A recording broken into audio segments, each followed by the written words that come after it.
Hi അസ്സാം വലൈക്കും. നമ്മളിന്ന് വന്നിട്ടുള്ളത് നല്ല നാടൻ സ്റ്റൈലിലുള്ള മത്തി വറ്റിച്ചതിൻ്റെ റെസിപ്പി ആയിട്ടാണ്. ഈ ഒരു റെസിപ്പി എന്ന് പറഞ്ഞാൽ നമ്മളെ കപ്പൻ്റെ കൂടെയൊക്കെ കഴിക്കാൻ പറ്റിയ ഒരു അടിപൊളി കോമ്പിനേഷനാണ് കേട്ടോ. അപ്പോൾ ഇതെങ്ങനെ ഉണ്ടാക്കിയെടുക്കുക എന്നുള്ളത് നോക്കാം. അപ്പോൾ ആദ്യം തന്നെ നമ്മൾ ഇതിലേക്കുള്ള അരപ്പ് റെഡിയാക്കി എടുക്കണം. അപ്പോൾ തക്കാളിയും ചെറിയ ഉള്ളിയും അതുപോലെ തന്നെ കുരുമുളകും നല്ലോണം ഒന്ന് അരച്ചെടുക്കണം. ഇനിയിപ്പോൾ നമുക്കിത് ഉണ്ടാക്കിയെടുക്കാം. അപ്പോൾ ഞാനിവിടെ ഒരു ചട്ടി വെച്ചിട്ടുണ്ട്.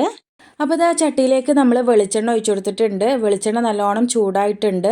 ഇനി അതിലേക്ക് കുറച്ച് ഉലുവ ഇട്ട് കൊടുക്കുകയാണ്. അപ്പോൾ ഉലുവ നല്ലോണം ഒന്ന് പൊട്ടി വരട്ടെ.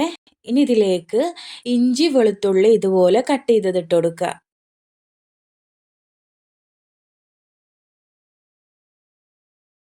ഇനിയിപ്പോൾ ഇഞ്ചിയും വെളുത്തുള്ളിയും നല്ലോണം ഒന്ന് മൂത്ത് വരട്ടെ. നല്ലൊരു സ്മെല്ല് വരുന്നത് വരെ നമുക്കൊന്ന് ഇളക്കി കൊടുക്കാം.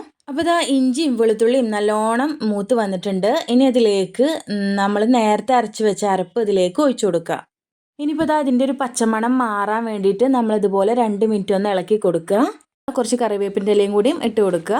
ഇനി ഇതിലേക്ക് നമ്മൾ മസാലകൾ ഇട്ട് കൊടുക്കുകയാണ്. മസാലപ്പൊടികൾ ഇട്ട് കൊടുക്കുകയാണ്. മഞ്ഞൾപ്പൊടിയും അതുപോലെ തന്നെ മല്ലിപ്പൊടിയും. പിന്നെ നമ്മൾ പച്ചമുളകും ചേർത്ത് കൊടുക്കുന്നുണ്ട്. ഇതിലേക്ക് മുളക് പൊടി നമ്മൾ തുള്ളി പോലും ഇട്ട് കൊടുത്തിട്ടില്ല.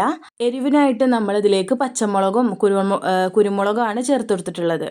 അപ്പോൾ മസാലകൾ ഇട്ട ശേഷം ഇതുപോലെ ഒന്ന് ഇളക്കി കൊടുക്കുക. ഇനിയിപ്പോൾ ഇതിലേക്ക് നമ്മൾ പുളിയാണ് കേട്ടോ ചേർത്ത് കൊടുക്കുന്നത്.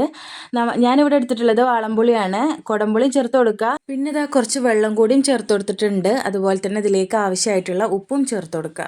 ഇനിയിപ്പോൾ മൂടി വെച്ചിട്ട് ഇത് തിളക്കുന്നത് വരെ ഒന്ന് വെയിറ്റ് ചെയ്യാം. അപ്പോൾ ഇത് നല്ലോണം തിളച്ച് വന്നിട്ടുണ്ട്. ഇനി അതിലേക്ക് നമ്മൾ മീനിട്ട് കൊടുക്കുകയാണ്. അപ്പോൾ ഞാനിവിടെ മത്തി നല്ലോണം വരഞ്ഞെടുത്തിട്ടുണ്ട് കേട്ടോ. ഇനി ഇതിലേക്ക് ഇട്ട് കൊടുക്കുക.